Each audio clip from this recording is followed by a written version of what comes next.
Hello, this is John Friedland with AGWS University 2020 webinar series. Welcome to our June 10th webinar. Today we're going to have Bob Harkins, Vice President of Training at AGWS speaking, as well as David Robertson, MBA, Executive Director and President of AFIP. We're going to be covering the NADA best practices for menu presentations today, as well as some disclosures. We're also going to be covering the development of a seller code of conduct for retail sales that we've put together here at AGWS. And then the gentleman will also touch on the CFPB, FTC, and Attorney General's regulatory hot topics. So at this point, I'd like to turn it over to Bob and Dave and let them take it away. Thanks, guys.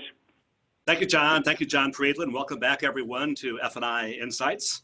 My name is Bob Harkins, and along with Dave Robertson, looking forward to you joining us today as we just get into, again, the number 2 hot button topic in our industry today, being compliance and ethics, F&I and the law, selling with integrity, and the need really for every dealership in America to establish an in-house, effective, and ongoing compliance and ethics program, now commonly referred to, of course, as a CMS or compliance management system. Our overall objective for our agent partners and dealer clients, as always, is to help you maximize deal profit, meaning both front-end gross and finance and insurance income, both fixed and variable operations, but as always, as you know, to do it the right way.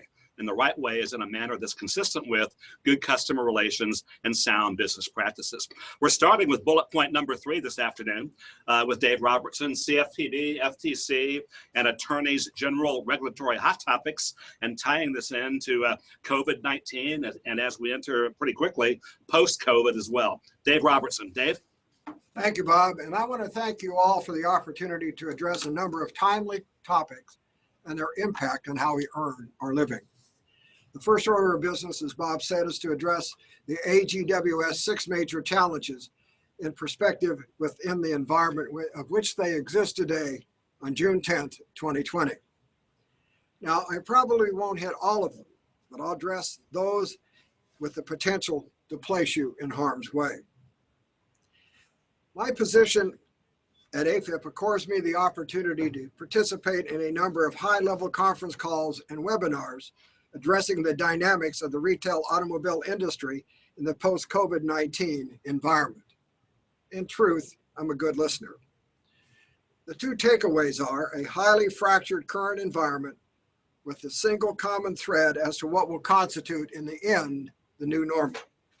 A number of key fragmented areas are worthy of discussion.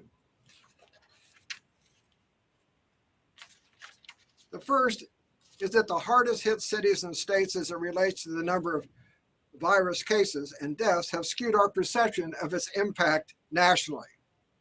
Now, granted, New York leads the nation with 76.2 deaths per 100,000 people. New Jersey, 53.5, Massachusetts, 28.5, Michigan, 27, and Louisiana, 30.2.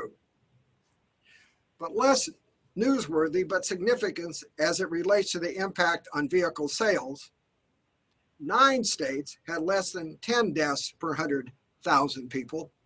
31 states had less deaths of 5 per 100,000, and 11 within that group had 2 deaths per 100,000. Now, granted, these less than catastrophic statistics don't make light of 100,000 people dying from the virus. Granted, that it is a factor no matter what. But what it underscores is the impact on various states or communities varied greatly. By extension, as we'll learn, as segmented as how well the car dealers did. The federal and state preventive measures edict applies to all Americans. However, I doubt whether life in Casper, Wyoming came to a screeching halt with 1 death per 100,000 people in a state with 550,000 people. For the record, Hawaii recorded the lowest death rate of 0.8 per 100,000 people. The United States ranked 11th in the world as the number of deaths. So we didn't come out quite as well as we would like to think we did. But let's look at the COVID-19 impact on the automobile industry and for both a macro and micro perspective. A report issued by PricewaterhouseCoopers listed by descending other 11 factors, depending on one's position in the industry. Any 3 of those will likely have a significant impact. And since this is an Econ 101, I'll simply bring the areas of concern to your attention. The first, at 71%, is the financial impact, including the effect on operations, future periods of liquidity, and capital resources. We found that the dealer groups who were hoarding cash for pending store acquisitions redirected those dollars to weather the virus crisis with minimal setbacks. On the other hand, operators having spent their cash or their credit line buying stores were left with little or no interim financial resources, and they were scrambling, furloughing, and laying off people. Another factor is a global recession. It could be a 64% chance of that happening. The next, at 41%, are the effects on our workforce as it regards to reductions in productivity. I think this is going to be likely offset by the various efficiencies. I think business owners across the United States have realized that they can get the same job done with less people. A decrease in consumer confidence, reducing consumption, in other words, they're not buying as much, is 40%. Supply chain disruptions is 23%. Now in the car business, this could be greater by a major amount. The difficulties in funding, 19% within their study, could be higher in our industry. Not having enough information to make good decisions is 17%. Impacts on taxes, trades, and immigration, 8%. Cybersecurity, 3%. And privacy risk, 2%. So it gives you something to ponder at night. But let's talk about the micro side. It follows that the May dealer performance figures reported from all over the map were in fact from all over the map. A few operations posted totals of nearly equal to or better than the same month last year. Which is not to say that extenuating circumstances not relating to the virus were a contributing factor for the same month year-to-year comparison. But I will tell you the vast majority of the dealers reported considerably less sales. While the lack of floor traffic was a common culprit, kudos were given to the creative programs put forth by the captive funding sources on improving the odds of closing the deal when the people came in the store. Other factors that I think are pertinent and need to be talked about. Number one, other cited threats in the near future that include vehicle inventory. And many are concerned about the supply of cars. Keep in mind that auto production came to a halt not only outside the United States, but in the United States as well. The least predictable and the most volatile area appears to be the used car market. Could we get a flood of off-lease cars? Not the right mix of used cars. The activity is going to be much more truncated. The Hws rental liquidation is, as of 2 days ago, they had not received an agreement on their Chapter 11 reorganization with their creditors. There's a growing concern that the bounce back will not be as vigorous and as speedy as hoped. The initial surge was due to those desperately in need of more reliable transportation, likely at the onset of the pandemic, and those well enough financially that the quarantine was of no significance. However, a number of analysts believe, and I concur, that shopping for a new or newer vehicle will be a lower priority owing to the vast majority of consumers getting caught up with unpaid everyday subsistence bills. In other words, they got to catch up before they can start looking for another car. Unfortunately, the buying surge light at the end of the tunnel may be closer to Thanksgiving than Labor Day. Now let's look at financing sources. As expected, the captive finances sources are leading the way with payment relief and low or no APR and extended repayment periods. For example, Hyundai resurrected its 2008 financial crisis assurance job loss protection program It's 0 APR, 84-month term, 4 months of deferred payments, those with good credit. And as always the case, the advantages always go to those who are the most creditworthy. It is also worth noting that the proliferation of hyperextended repayment terms will come at a price. A significant amount of negative equity rolled into an 84-month or longer term installment sale agreement will effectively take a significant number of consumers out of the replacement car market until they're way down the road on that repayment period. A significant number of car buyers may be eliminated from their traditional trade cycle. Now let's take a look at the regulatory trifecta: the State Attorney General, the Federal Trade Commission, and the Consumer Financial Protection Bureau. As a quick aside, and I always enjoy reading this, there was a minor skirmish between the CFPB wanting to cut some regulatory slack in the mortgage oversight being rebuked by the state's attorneys general. But here's what the regulators know for certain. Number one, car dealers are desperate for vehicle sales. Number two, sales and F&I personnel have had little or no income for the better part of 2 months. And typically, these are not the personality types that live below their means. The unfair and deceptive acts or practices light is flashing red for everybody. And if the CFPB has jurisdiction or can find a way to gain control, the unfair and deceptive and abusive acts or practices standard will come into play. The term deceptive lowers the bar, I can tell you, for a court challenge. So here's what the state AGs, the FTC and the CFPB, Department of Justice and predatory lenders are on the prowl for, and will aggressively respond to any claims of the following. Take note. Pressure tactics for either sales and F&I, payment packing, power booking, straw deals. Straw deals always become a factor in hard times. So what was maybe a normal rate of straw deals in the past, after this virus attack, could be considerably greater. And deceptive disclosures. Keep in mind, we've been hit with a double whammy, an election year and a pandemic. Politicians are desperate to exploit any transgressions in the press, wooing voters, and calling for more stringent rules impacting every facet of the vehicle sales and funding processes. Getting caught not knowing the rules or knowing the rules and not following them, either way, the price paid by the transgressor and his or her employer in this environment will be unprecedented. Now, on that happy note, let's talk about the new normal as it relates to vehicle sales and F&I practices. I'll tell you, it's a tectonic shift in dealership practices that is both situational and generational. The quarantine opened the door to remote and online vehicle acquisition and funding transactions.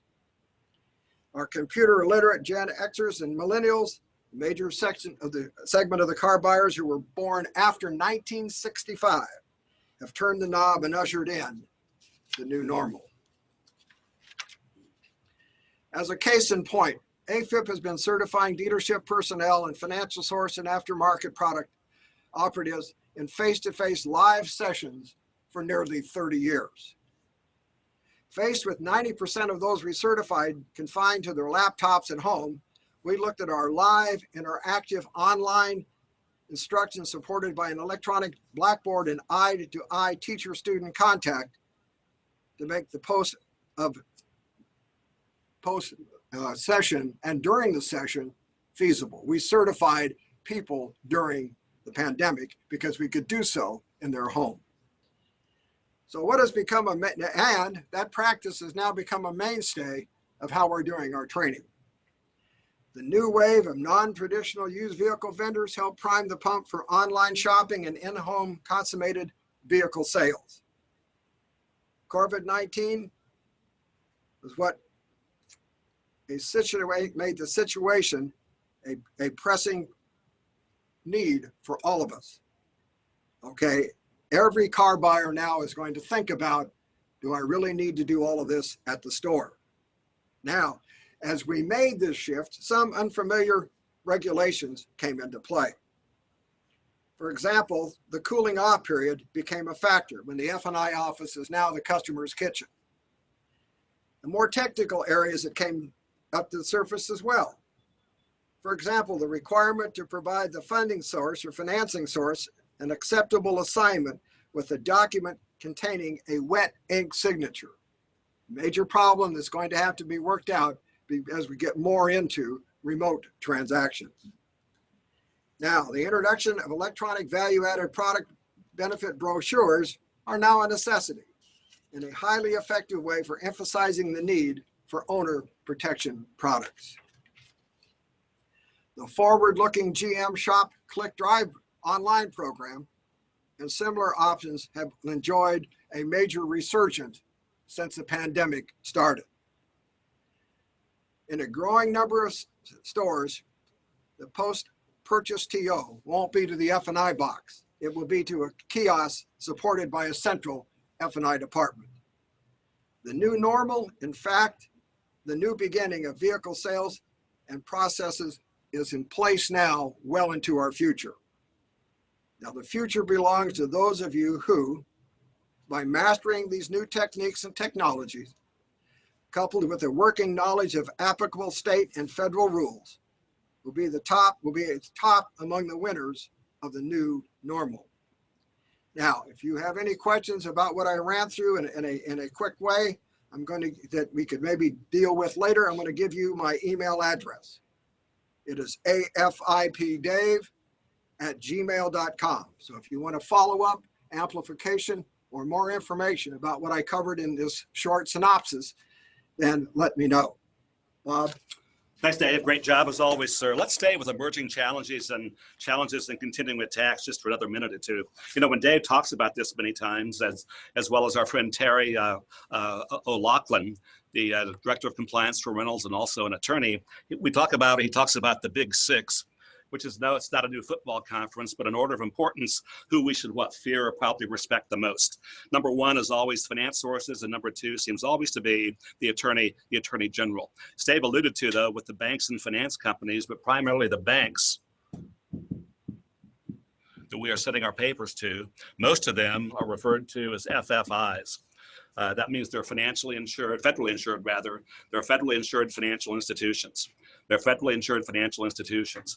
Bottom line is, on our credit applications, if we falsify certain things on those credit applications, they are required by federal law to report us to their reporting agency, and in most cases, that's the DOJ, the Department of Justice. So we talk about the 5 key credit determinants that can take you down based upon that relationship with your finance sources. So if we falsify information, number one, relating to the customer's income,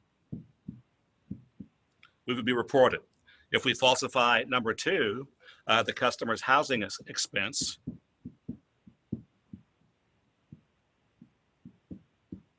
that would require a report. Number three, if we falsify the customer's job time or time on the job, that would do the same thing. Number four, time at residence or their address time would also trigger that. And last but not least is job type. And probably, Dave, most of the things that I see, we've talked about that before, people that play that kind of game, they always develop the M word somewhere for the individual, and they make that individual a manager because of score, because of process, whatever.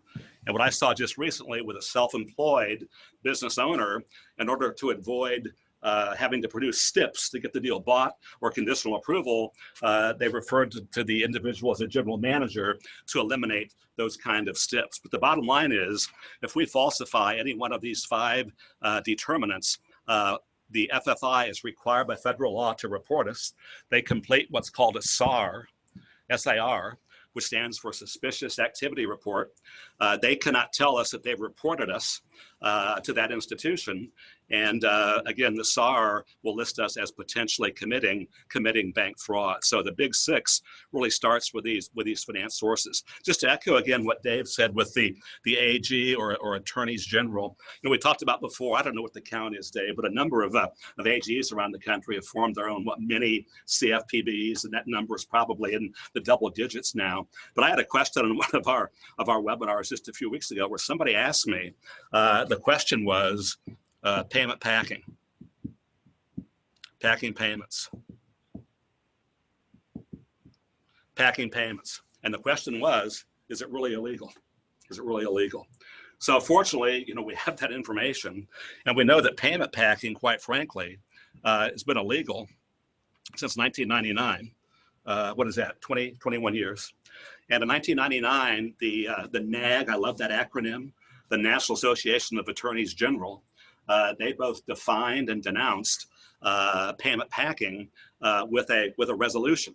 And the resolution from a definition standpoint is very simple. I mean, packing is the deceptive practice of misrepresenting monthly payments to consumers during auto sales and leasing transactions in order to facilitate the sale of automotive products and services. So deceptive, misrepresenting monthly payments to consumers in auto sales and leasing negotiations in order to facilitate the sale of automobile products and services. So it's been around really since 1999.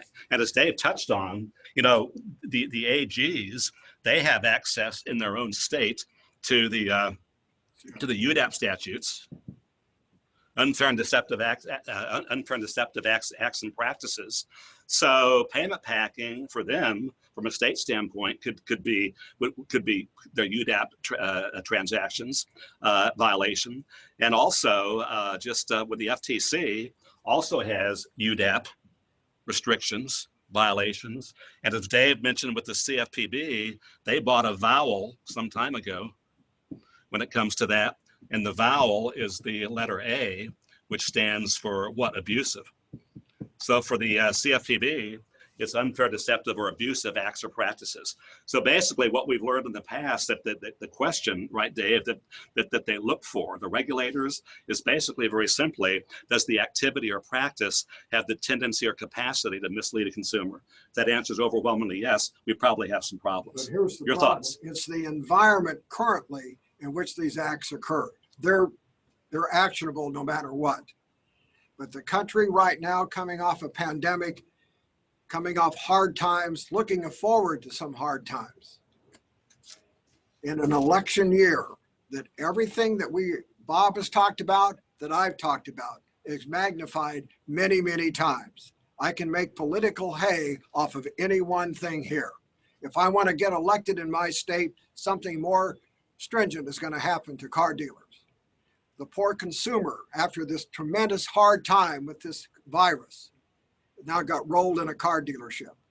So all of these things have existed well before the pandemic and well before years that are not election years. And it's rare in my lifetime that we see both the impact of a pandemic and election year at the same period of time. The regulators are going to be on their toes. The politicians are going to be ready to go. So this is not the time, no matter how much you need to make your month, get caught up on your house payment, this is not the time to pack payments or do any of the other things that we talked about. So directly, the packing since 1999 from both a state and federal standpoint. So so there you are. Next slide. Let's get into,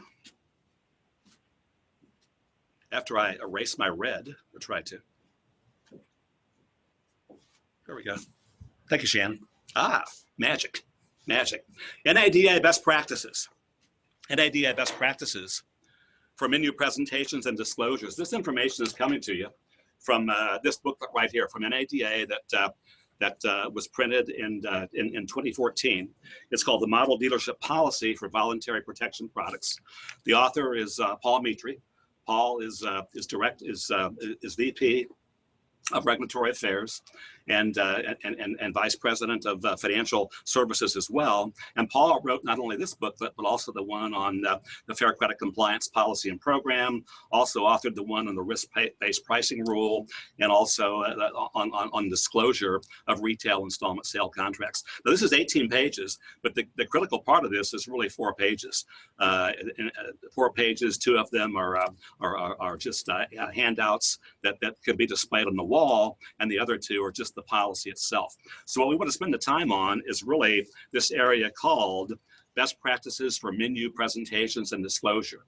The 2 primary bullet points that we want to touch on is number 1, the dealership will inform customers orally that the VPPs it offers are optional. And number 2, the dealership will present VPPs to customers in a standard simple menu format that at a minimum promptly discloses. And we're going to look at this list as we go through and mention and talk about, and Dave will as well, the 8 guidelines. The 8 guidelines that NADA has put in this program as it relates to best practices. I'd like to go back to the first 2, though, there at the top. The dealership will inform customers orally that VPPs it offers are optional. I mean, I think that really starts, Dave, with the menu introduction and how we lead into that with the customer as far as using the word optional early on. And then standard simple menu format, to me, again, I'm a pretty simple guy. I don't think that's a 4 or 5 column menu. I think maybe it's a 2 column menu, one that lists the products just one time, and a custom column as well. But the bottom line, I believe, that the single most important piece of paper or digital document in the deal file, quite frankly, is a properly executed menu. And of course, the keys are the words properly executed. And the reason for that is it confirms, or hopefully confirms, that the dealership was transparent during the sales of their F&I products and services. So, orally with the customer, if you think about maybe a track to run on with that, okay? I like to precede that with what we've talked about in previous segments with a DVS, a dealership value statement that talks about our commitment to doing business the right way. And everything that we do here at our dealership, Harkins Honda, quite frankly, folks, is based on 5 principles. Those 5 principles are respect, honesty, integrity, transparency, and trust. As a result of that, and now I lay the menu in front of the customer. Dave, once again, these are the terms and conditions under which you can take delivery of your purchase today with your approved credit. As you know, the base amount financed is $28,000, even $28,000. Your monthly payment that we talked about earlier was $452.94. That's for a term of 72 months, so 6 years, at an annual percentage rate of 5%. So Dave, if you would, could I have your initial right here by this $452.94 to confirm that base vehicle only payment? Well, Bob, I would like to initial it, but I don't want to hurt Paul Mitri's feelings. And not only do you have to notify the customer orally that these products are optional, his program says you have to post a sign in the dealership stating they are. Now, the sign that they came with the manual is a little bit garish, and you really don't want that in the showroom. Paul Mitri has said we could have a small placard in the F&I office that tells them that it is a value optional product that is optional, and it doesn't in any way impact the granting of credit or the sale of the vehicle. So the oral part is great, but the law says if you're going to use the NADA model, the NADA law is that you tell them in writing. And we've covered that before in previous workshops as well. We have that in print.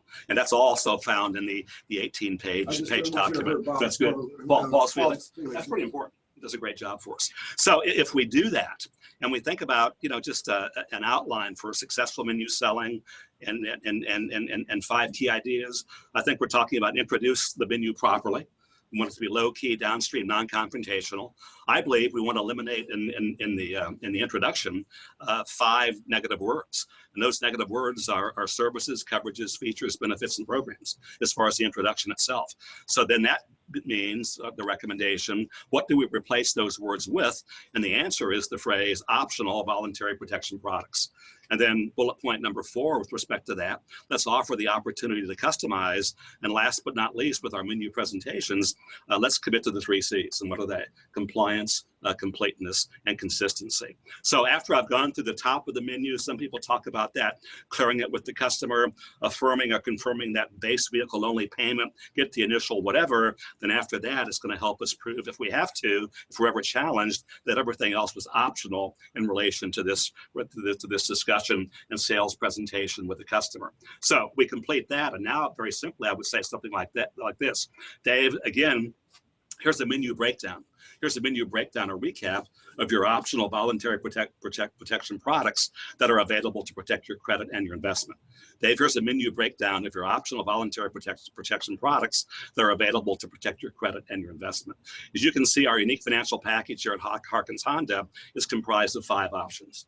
Dave, the great news is you can choose all 5 of these options. Quite frankly, Dave, you can choose none of them, because nothing is required or is a condition of financing. Or Dave, if you like many of our clients, you can really kind of mix and match these options. And as this column indicates, truly customize a plan that fits your driving habits perfectly. You brought up a big point, because as we look at menus, the line that gets smaller than smaller is that you can purchase these items individually. So the menus that we look at, the most common mistake is they don't have in a prominent position and a clearly worded statement that you don't have to buy the package to get what you want, that you can buy just the one item out of that package at your option. So standard simple menu format, easy, uncomplicated, maybe a few parts, 2 columns at the most, but not 3 or 4. And one I just saw the other day, 4-column menu. I won't tell you what the titles were, but they were kind of crazy. But it was 5, 4, 3, and 2. 5, 4, 3, and 2 based upon the columns. And quite frankly, they only sold five products. But when a customer first looks at that, what are they maybe thinking?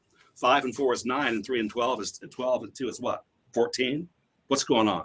So why have customers think that way?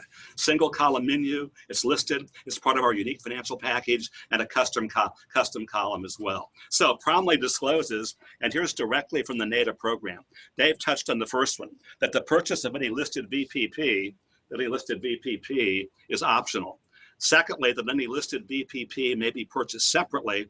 And number 3, again, VPP, voluntary protection products, that the purchase of any listed VPP is not required to purchase or lease a vehicle or to obtain warranty coverage, qualify for financing, or receive financing on particular terms. Next slide, Shannon, if you would.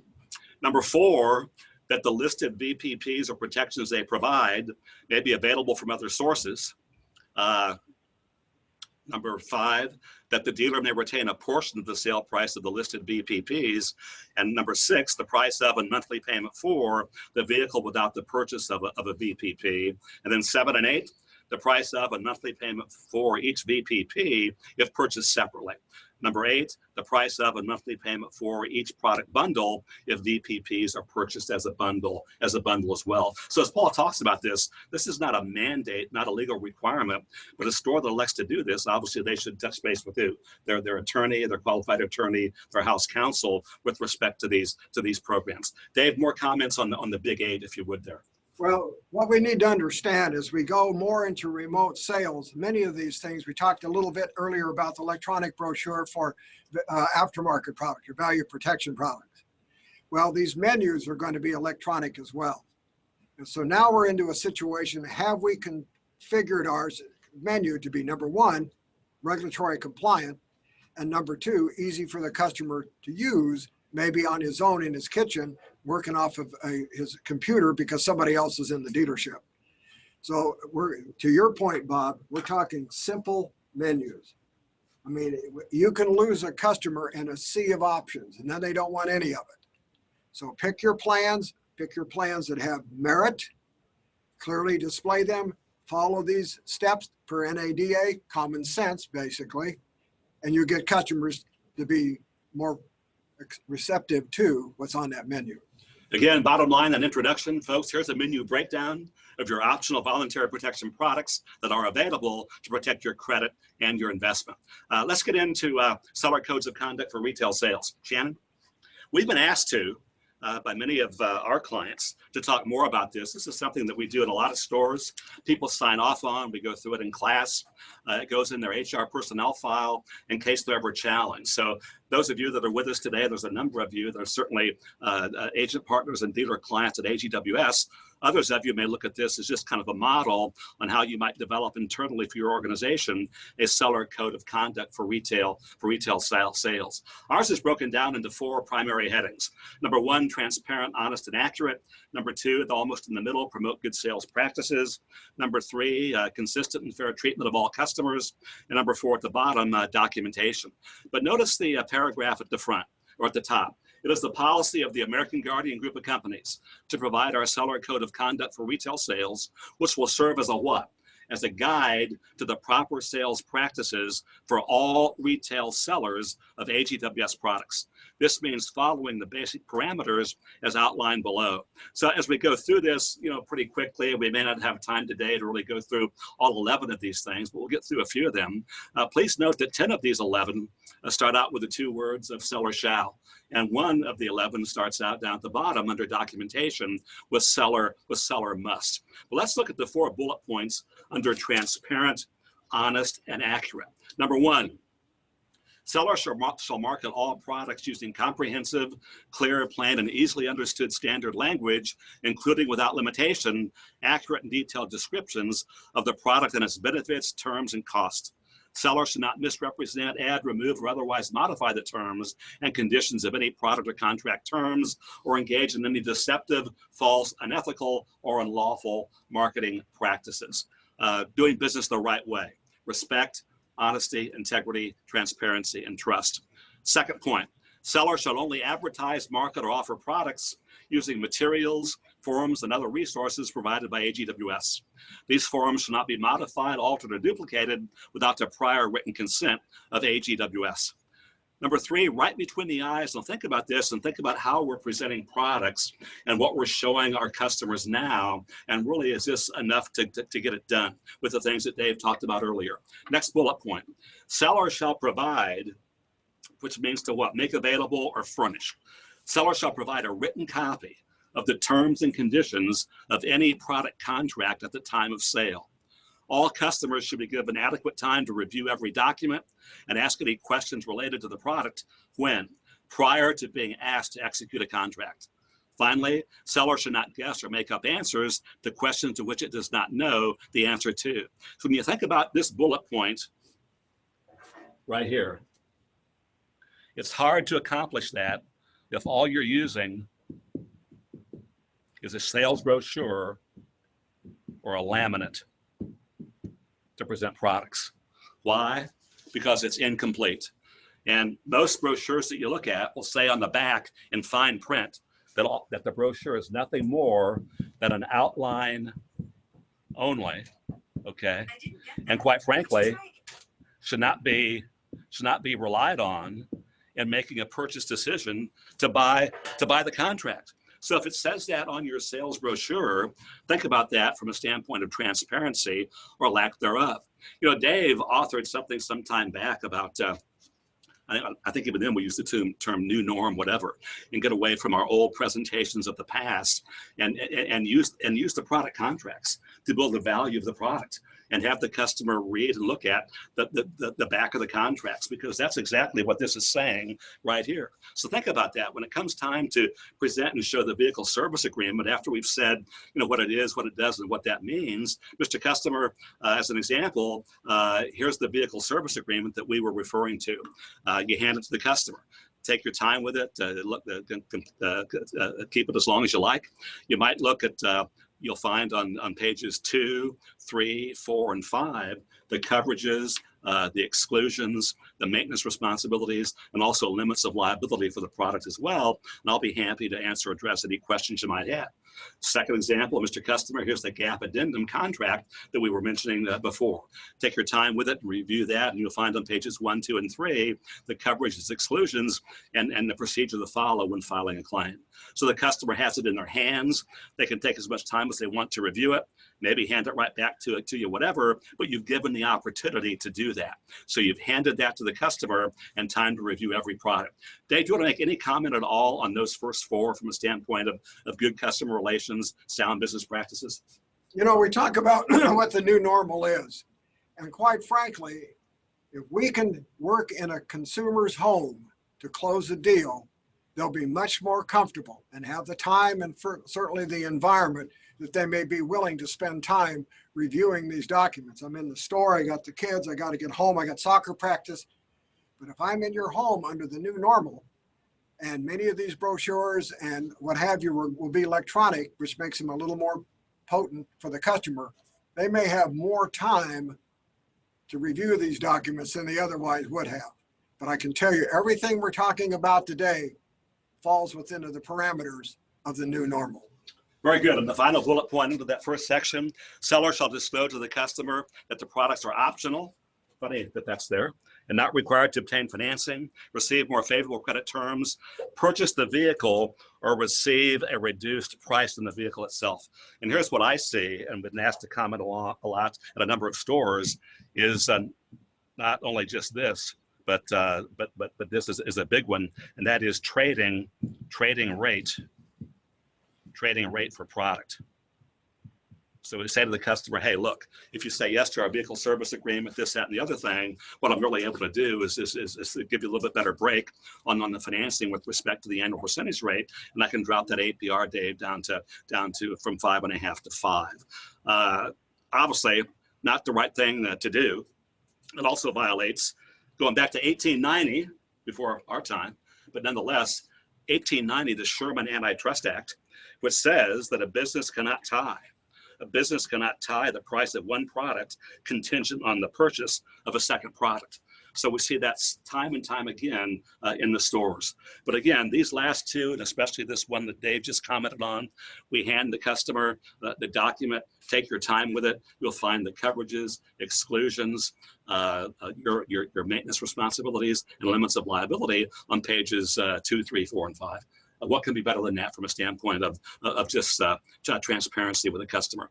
Quickly, let's look at promoting good sales practices. Sellers shall market products using a value-added selling technique.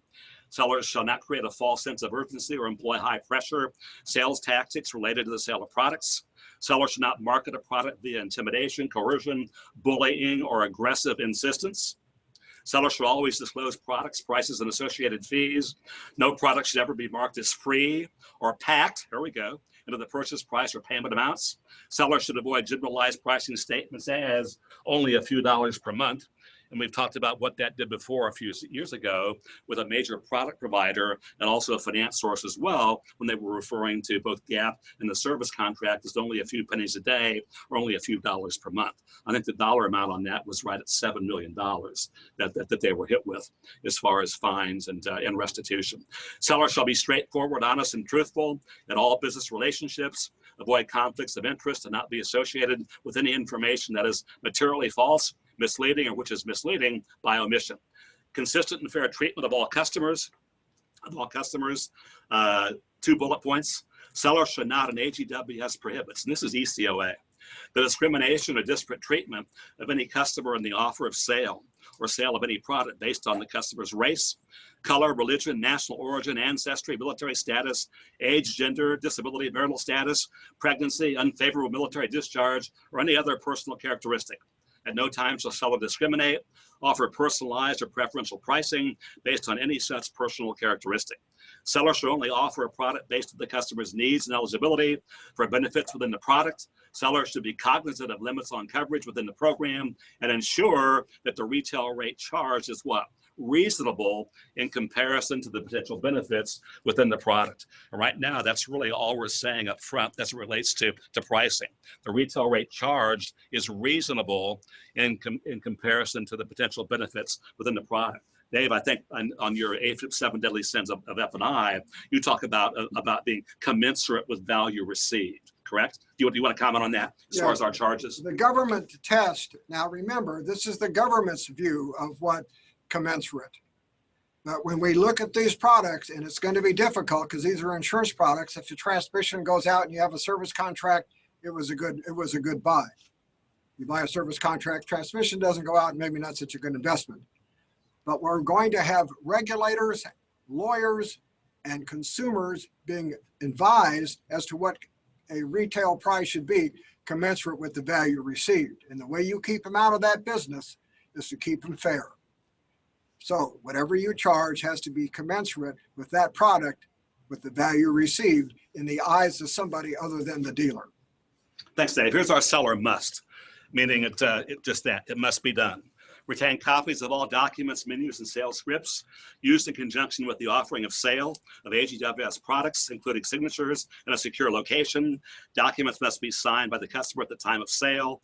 AGWS may at any time request a copy of the signed customer documents. And finally, sellers should not ask a customer to sign incomplete or blank documents. Sellers shall never sign any customer document on behalf of a customer. So that's our 11 bullet points as it relates to our seller code of conduct for retail sales.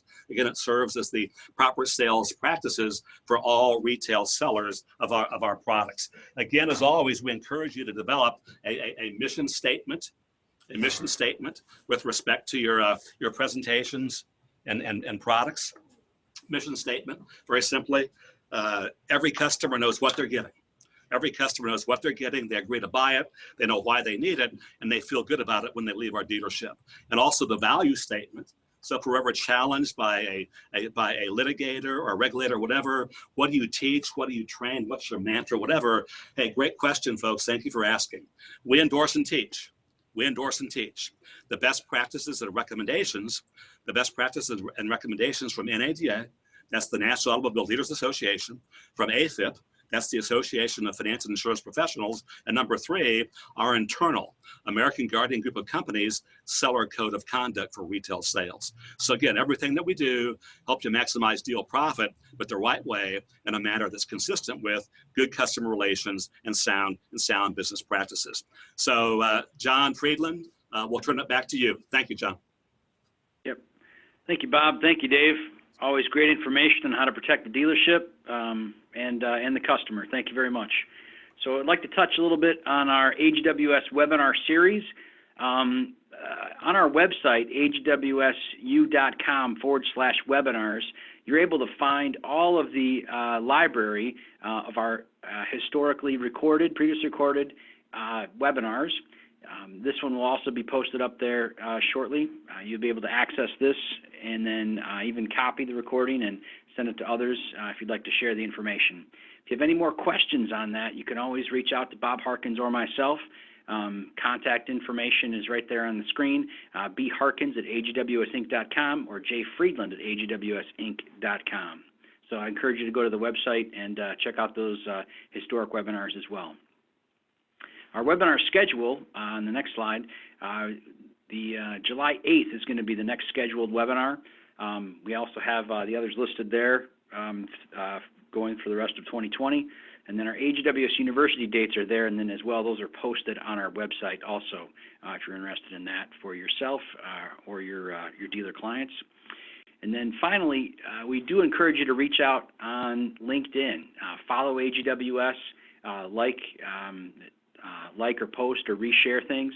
We have quite a few bits of information coming out weekly on that, so I do encourage you to take a look at our LinkedIn profile on AGWS or American Guardian Warranty Services, and go ahead and follow us. There's some good, valuable information in there. Well, thanks again, Bob and Dave. Appreciate the time and the information. Thank you all for attending and joining, and take care and stay safe. Thanks.